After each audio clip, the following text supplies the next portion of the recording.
everyone, and welcome to Mental Health Matters with your host, Dr. Matt Gloviak. And today, I have the pleasure and honor of bringing back our past guest, Mary Collins. Mary, how you doing today? Great. How have you been doing? I'm doing all right. It hasn't Good. been that long since we shot our No? last episode. Yeah. As you can see, we're in the same clothes per usual. I think it Yeah. was about 10 minutes ago, but maybe a week or so before we air this episode after our last one Like here. I said, I should have thought it through and brought something new, but you know. Yes, and I always keep saying that too, but I feel like that's part of the charm of the show that we keep wearing the Yes, same things. We do absolutely. have more outfits, I assure you.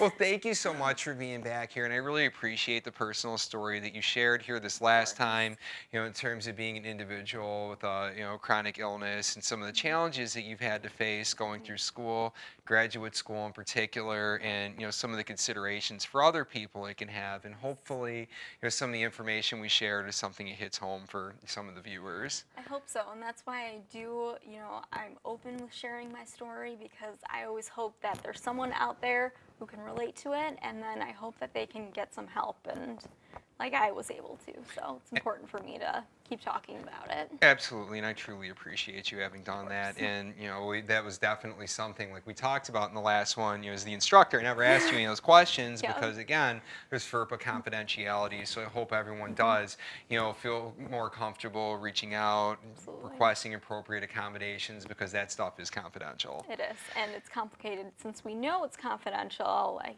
do I share it? Do I not? But you have to find that right balance, like we were talking about. Absolutely, absolutely. So that was a challenging topic, and here we are today about to talk about another challenging topic. Can we just have like an easy one that we can talk well, about, I think we please? will. I think you'll be back in the future, Okay. and we'll definitely have an easier one. But so today, what we're going to talk about is on loving somebody with mental illness. So this is one that resonates quite substantially for me on both a personal and a professional level, as I know that it does here with you as well. One of the things that we found, whether I'm working with students, other clinicians, or just people in general, is I see a lot of people who like to come into the helping professions are people who do so because maybe they're dealing with something personally, friends, loved ones are dealing with something in that. And I know growing up in my life, and even to this point today, you have many loved ones in the family. You have a variety of different mental health conditions and things like that they've worked through, treatment they've tried, some of them not so much, and even personally some of the things I've had to go through, and I know you've had some similar experiences with that as well. Absolutely. And with those experiences, it's kind of sparked me to be like, we need to, be able to implement the best training possible and the best techniques possible because, as you know, I've been through therapy, and that is a huge experience for someone to go through so they can understand not only themselves better, but also those around them. No, absolutely, and in full self-disclosure as well, I actually went to counseling myself, and I think that it was one of the best eye-opening experiences, I really had. And when I went, it was during a time toward the end of my master's program. It kind of drove me, Not to the stressful edge at there. all. Oh, exactly. I remember I was working 10 hours a day at a job where I was like, like type of thing, and then doing my 5-hour-a-day master's internship, and then my family was going through a lot of stuff at the time, and here I was like sleeping 4 hours a day, working a job that was stressing me out, trying to keep on top of the program, be a perfectionist like most of us are in Always. graduate school, but then also having to try to find some balance with my family, and I would personally find myself getting involved with my other family members and what they were going through, whether it was an addiction type of issue, major depressive disorder, some type of psychotic disorder, suicidal ideation, things like that. And what I ended up finding is while I was trying to help as best as I could, I was kind of stressing myself out more and more and more and more and more to a point where I found myself in therapy. And it was fantastic having that opportunity to be able to speak to people about it. It is, and kind of like you said, we, in this profession especially, we are there to help others, so it also kind of extends to we can help everyone around us, meaning our family, which can be very, very stressful trying to help them and also help your caseload at the same time and even be helping yourself. No, absolutely. Well, and then we don't want to get to that point of burnout because again, it's very hard taking on all the trauma of everybody else around you, and we love our family members. However, you can't really counsel them because Right. being a counselor, you have to be objective, and we don't sugarcoat things. We're tactful, but don't sugarcoat. Exactly. And family members don't usually want to hear what you have to say in that You respect. don't, and Right, even, guys? Sorry. even at some point, they're probably like, yes, I want to hear it, but truthfully, deep down, they probably don't want to. So we know that, so we kind of have to be mindful about that and how we can navigate our relationships with them. Absolutely. So now what I do is I'll, refer elsewhere, provide Hmm. some resources, maybe give a little bit more information on the topic, but I don't give my 2 cents or ever treat it like a Hmm. counseling session. Absolutely. I get a kick out of it in my earlier counseling classes when I'm, working with the introduction students, Yeah. and that I like to pose the question. So how many of you in this class coming here right now can say that you do not have a family member with any type of mental illness? I've never had a student raise a hand yet. I think at this point, at least gone through 1,000 students I've Hmm. worked with, and even working with clients, again, a pretty high number there. I Right. asked, have you ever, have you known any family members with mental illness? Oh yeah, at least like 5 different people, always going down the checklist. This person had this person had this. And it seems like it's a fairly prominent thing for most families. It definitely is. And I can even think of one of my clients now who she came in and her main thing was is I don't want to turn out like my family members who have the same condition that she had. So it was huge when people can recognize that I don't want that to be me. But also at the same time, they still love their family members and they want to make sure that I love them. But even though I'm really frustrated and confused with what your actions are saying, it's a hard kind of thing for them to navigate. Well, and absolutely, and especially when you're so close to what's going on there. Hmm. One of the things that we do have to consider when we take a look at mental illness, there's a variety of different factors that can contribute toward one Absolutely. having a mental illness. For instance, we know the genetic predisposition. Hmm. Being an addictions guy, I'm constantly informing clients in that well, if your mother was a drug addict or alcoholic as a female, you've got about a 0.26 likelihood, which is about 26% Yep. likelihood that you're gonna carry that gene to. And it's interesting because with most clients or people that I've shared that with, they're not really cognizant of, oh, that could mean that it could pass on to me. Or they're always surprised of kind of like, that could be why I have this. So they usually don't tend to think about family history, at least Mhm. when I first see a client. They're usually more focused on what's going on with them.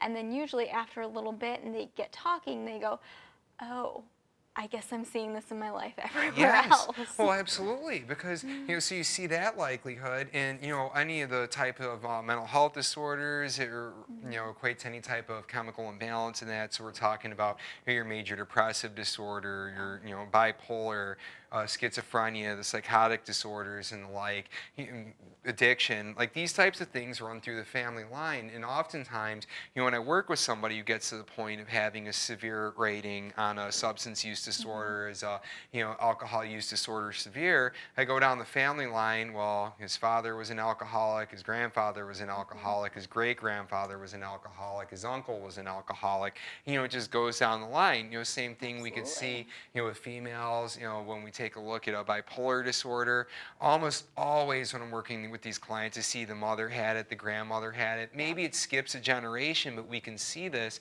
So it's really important we have an idea of what's going on in the family line. Now, even further than genetics, we also have to consider the environment that you're raised in. Absolutely. And then the family comes right back in the Yes, picture then. exactly, because who are you spending most of your time with growing up? Yep. Your family. Yep. Where do you learn your beliefs and values? Your Family. family. Where do you learn the coping skills or lack thereof? Your family. Yeah. So if you have a family member, whether it's genetically predisposed or not, who has a mental illness, you're raised around that, and that can be something that's very confusing, it's very scary, frustrating, and so on. And as a child, you don't have, the wherewithal, the cognition or insight to know what you're seeing, You're and just going to model that behavior then. And the exactly. pattern's going to continue, unfortunately. Exactly. But a lot of clients, too, I feel like they will recognize that, hey, my mom had an addiction, or maybe my mom was bipolar after they learn the symptoms of it. And I feel like not everyone's really educated on what those symptoms could be. So it's even harder for them to recognize that it could be a mental illness if you don't know what can consist of that mental illness. Oh, absolutely. Well, I'm curious in terms of your work, what types of things you see when it comes to families? Oh, I've seen a lot. Well, I know you have. That's another Yes. reason why you're here. Definitely. I mean, honestly, thinking about it, I think every single client that I've seen talks about their family at some point. Whether it's I don't like how my mom handles this subject, it's hard for me to open up to my parents. Family is always in the picture with them, quite honestly. Well, absolutely. And I think, when it comes to it as well, we continue to talk about the stigma of mental health, and it seems to be a lot different than what we see for some type of physical type of illness. Absolutely. An individual has heart disease, or an individual's, blind, has some type of disability, so on.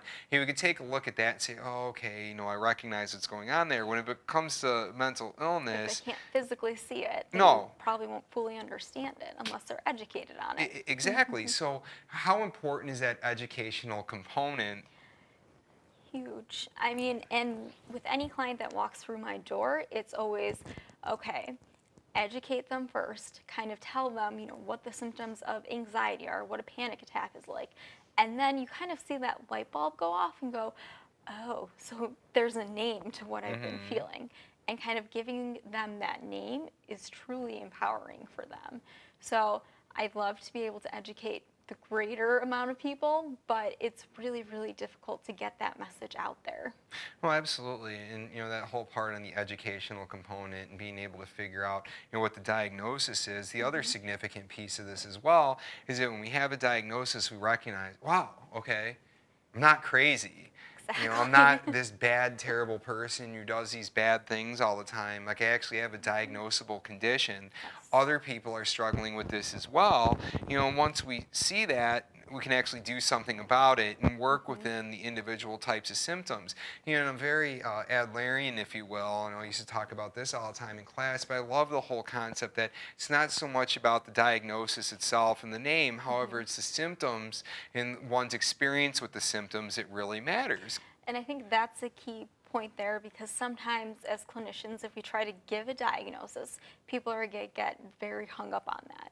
And then they're either going to get upset at, oh, I'm bipolar, and they may not want to come back because you've diagnosed them with something. So you don't want to use that as make them feel judged with that. You just, like you said, kind of want to focus on the symptoms and how you can manage that. No, absolutely. And when we take a look at something like bipolar, for instance, we know in terms of treatment, it's going to be important to take some medication to be able to balance out the brain chemistry. It's going to be important to go in and do some talk therapy, make Right. sure that we're, planning things accordingly, make sure that we're avoiding any type of impulsive type of behaviors and so on, and being able to keep things in check. That's one of the challenges I have oftentimes working with clients with that particular diagnosis, especially they'll come in. Things are really hectic. They get on the appropriate medication. And then I think We have a everything's really great better. life plan. They Yeah. think everything is better. And they say, hey, Matt, things are going really well right now. I'm going to stop taking my medication, not seeing you anymore. And they have to explain to them, well, now that you're doing well, it's an indication the treatment is working. And this is something you have to do for the rest of your life to be Absolutely. able to remain stable. And you see everything that can go well in your life right now. So we got to continue doing this.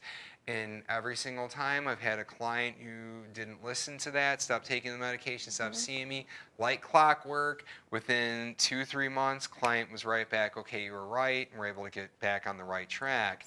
And that's one of the benefits with therapy as well, because not everybody's going to be ready right off the gate. Sometimes Not it at all. takes a few attempts, but once you plant the seed, it's much easier to return a second, third, fourth time than it is to actually come out for the first time. Absolutely, it is. And kind of when you're saying that everyone thinks everything is okay, I see that with an addiction a lot, where they've been sober for, a month, and then they think everything's great, I don't need to see you anymore. And then a few months later, you have them back in your office saying that they relapsed because they didn't keep up with the plan that we were talking about. So it's really kind of important that they understand that we need to stick to this plan in order for everything to keep going that well. Absolutely. Well, when it comes to having family members with mental illness, what are some of the things that you think are the biggest challenge? So you're somebody, you have your mother, your father, sibling, grandmother, grandfather, any type of relative.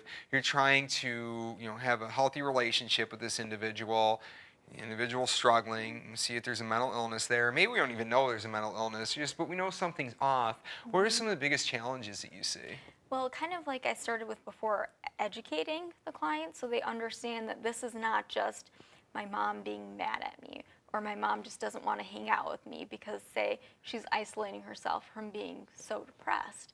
That person may be thinking, well, mom just doesn't like me, she doesn't want to hang out with me.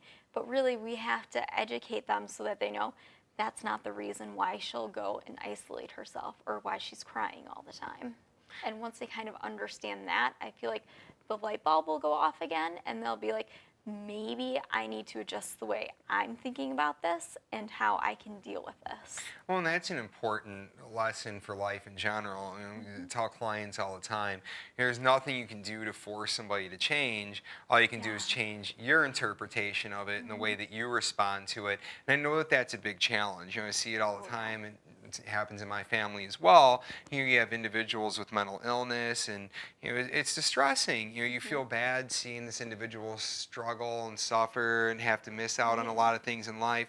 But then your life experience is also compromised by it because you go out to an event and you're in a public place. Well, what's going to happen here? Is there going to Right. be another big flare up, or you have your big life event, or you're And just when trying to that spend. stuff kind of happens on their own, if they have a mental illness, that will make it worse with the stress. Hmm. So it is important that not only they educate, but they know how they can help themselves when it comes to situations like that. Oh, absolutely. So I can't do anything to change you, but I can change my perspective on it. So having that Yes. education is going to be ever Hmm. so important. So some of the different things that I think are really important for people, and especially the ones who are watching the show to consider here, is, well, what do you do if you suspect that somebody in your family has a mental illness? Right. So in order to get the education on it, and you do want to be careful. We Go don't on want just to. Googling Yes, we around got to be and looking at the careful with diagnosis. with coming up with different Hmm. diagnoses and that. But doing the Google search and different educated type of websites can be really Right. helpful, such as the National Institute of Health. That Hmm. can be a really great one. Taking a look at Mayo Clinic, things like that. All Trying the to kind go of to. reputable places you want to look at. Absolutely. Hmm. Just go to the reputable places. Yeah. But when you go to the reputable places and you think you've got some type of idea as to what might be going on, before you jump to conclusions and make that diagnosis, Right. say at that point, kind of take the information you have and speak to a mental health professional. Right. And even to, like you're saying, find the really good resources that you know are going to be helpful for you. And it's not Googling around, but maybe go to your library, find a book, something like that to learn about coping with that. And then, of course, bringing that to a mental health professional and talking to them about it. Absolutely. So here comes another Oh kicker. boy. So, you're the individual, I do my research, go to Hmm. speak to a mental health professional about it, determine, okay, there's a high likelihood that my family member is presenting with this type of Right. thing. I'm going to work on myself, learn how to cope with it. Hmm. I'm going to learn how to speak to this individual. But Right. then what happens when I go and I try to help this person? I say, hey, I Hmm. did some research online, spoke with a psychologist, and they're saying, hey, I think that you've got major depressive disorder. Like, whoa, They're what happens not there? likely going to take that well if you just come to them and say, hey, so I talked to my therapist and you were never in that session, but from what I've told them, they think you have this. Well, as a mental health professional, we can't diagnose someone that's not sitting right in front of us. So we also kind of have to be careful about that because I've had plenty of clients come in saying like, oh, my mom is this and that and that. She must be, like bipolar, right? Hmm. And it's not really our place to be like, Absolutely yes, not. absolutely she does. So it's important for us to kind of walk that fine line too, but also for them to teach them this is how we approach it. We're not, and I mean, even going up to them and being like, this is the diagnosis that I think you have, they're probably going to take a little offense to that. Instead, if you would talk to them about, okay, you're feeling anxious in these situations or something, talking about the symptoms instead, they Hmm. probably would take that a little bit better because you could discuss with them, these are the symptoms I think you're feeling, and ask them, is that accurate? And if it is, you guys can then have that conversation of how can we cope with it then and how can we move forward? That's an important point. So becoming educated, speaking to somebody, working on your own coping skills, recognizing that there may be something going on. But that's an important point too as a clinician. Tell people all the time, you never diagnose someone who's not in the session. Right. Don't conclude anything based off the operation of somebody's mind who's not in there. And I hate to say it, but you never know when you don't know who's coming in and if they're telling you the truth all the time. Exactly. And I mean, a few times with my patients who have an addiction, I can tell that, okay, well, what you're telling me doesn't really make sense. So I'm not sure if you're telling me the truth or if that situation really happened with your family. Absolutely. So I would give the appropriate resources. If you are concerned about your family member, here are some resources. I would encourage you to do this. I really like what you were stating a few moments ago in terms of, having that conversation with the loved one. So, I've noticed X, Y, and Z are some of the symptoms that you're presenting with. Coming Right. from a place of concern, being empathic. I think one of the big problems that we really run into when we have a family member with mental illness is that we get very frustrated about And it. we don't have that empathy anymore. And we It don't goes have the right empathy out the anymore because we window. deal with it all the time. And I see it, people will come in, it's like, well, my mother would, she would embarrass me at my sporting events, at my graduation, she had an incident, she didn't show up to my child's birth, all these types of things. You get so angry and frustrated that by the time you do bring it to your loved one, it's this big explosion type of thing Exactly. and doesn't come from the right place. And so that, I mean, that's really tricky for us too to try to manage that and to be like, I love you, I know you're my family, but it's hard to always have that empathy when we're always showing it for our clients. Absolutely. So one of the things that's going to be really important, keeping yourself in check, making sure that you're in Absolutely. an appropriate place to have the conversation. Two, having some factual information. And we don't want to come up and bring up the most negative trauma, most traumatizing things that have Right. happened. I feel like bringing up kind of the least traumatic Exactly. thing first and then, seeing Exactly. how it goes and then you can go from there. Yeah, so I've noticed, throughout our life, throughout my childhood, and even now, presented with these different types of things that have been a little bit concerning. And, I heard you acknowledge at various points how this has been problematic in your life. How is that coming along for you? And we can have that type of conversation. I love you, and I am concerned that there may be some type of, mental health condition, that's going on right Absolutely.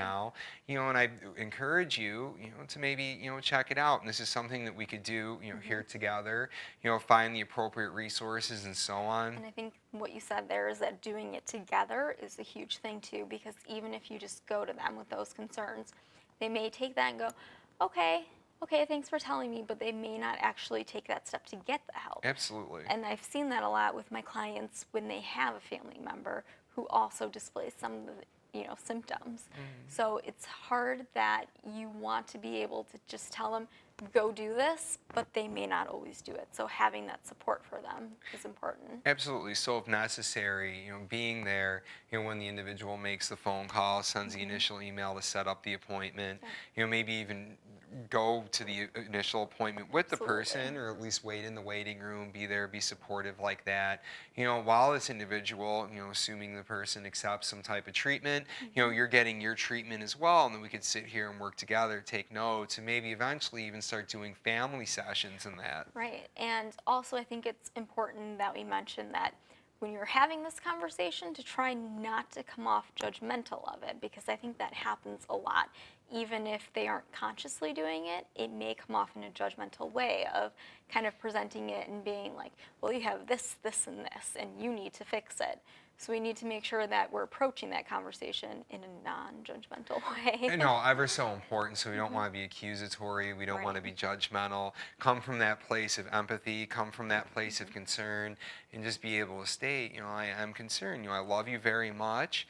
I want to see you get to a great place. I want to have you in my life for a long Yeah, and time. I think you can do great things, but you just need a little help. Absolutely, and that's the amazing thing too. Even with the most severe of mental health conditions, I've seen people get to miraculous places. I've worked with a handful of clients diagnosed with schizophrenia. When you just throw the term schizophrenia out there to the layperson, immediately we imagine all these things: a paranoid schizophrenia person hallucinating, hearing things, seeing things, and so on. But these individuals come into my sessions as long as they're appropriately medicated. medicated, present like anybody else. You wouldn't even Exactly. know. So there is some really great treatment out there, and I think being able to have some of the evidence of that and being able to Hmm. share, and that's why I like to share even with my clients, family members. I've been through counseling like you're sharing here as well. Exactly. And doing that Kind to, of give them that success yes, story, give them like the success story. Show, here's give somebody you them that love. little hope. Exactly. You always tell me that you think I'm successful. You always tell me you're proud of me. You Hmm. always tell me all these really great things. And I've been through counseling. I love you. I care about you. We've had great times in life, but I know you Hmm. can live a better quality life than this. Let's do Exactly. this together.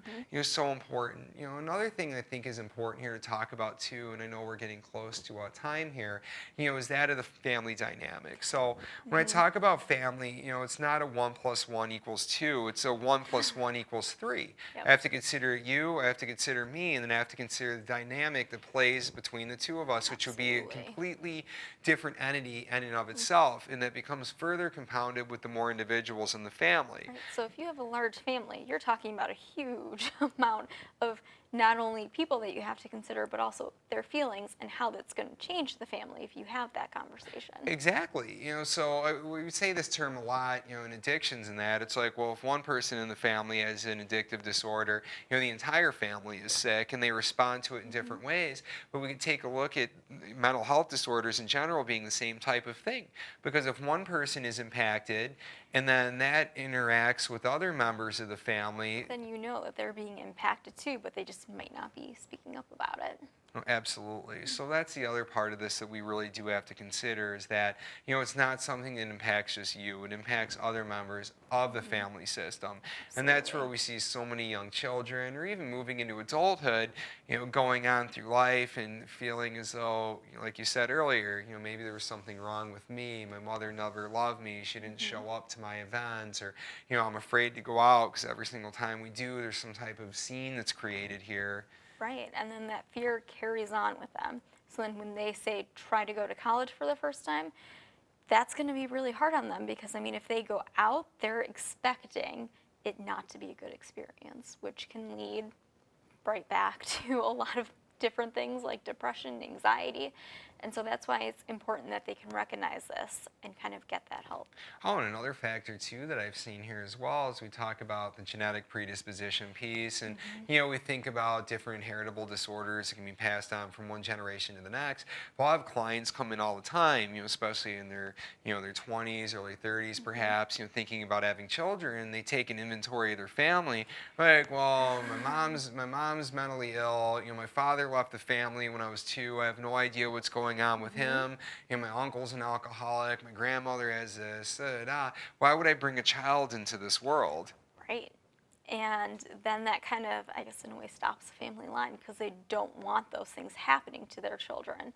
But it's important that they know they can manage those things if they get the right help. No, absolutely. So there are so many different things that you can do at a familial level. So, Hmm. first and foremost, again, there's nothing you can do to change anybody else, but you can change yourself.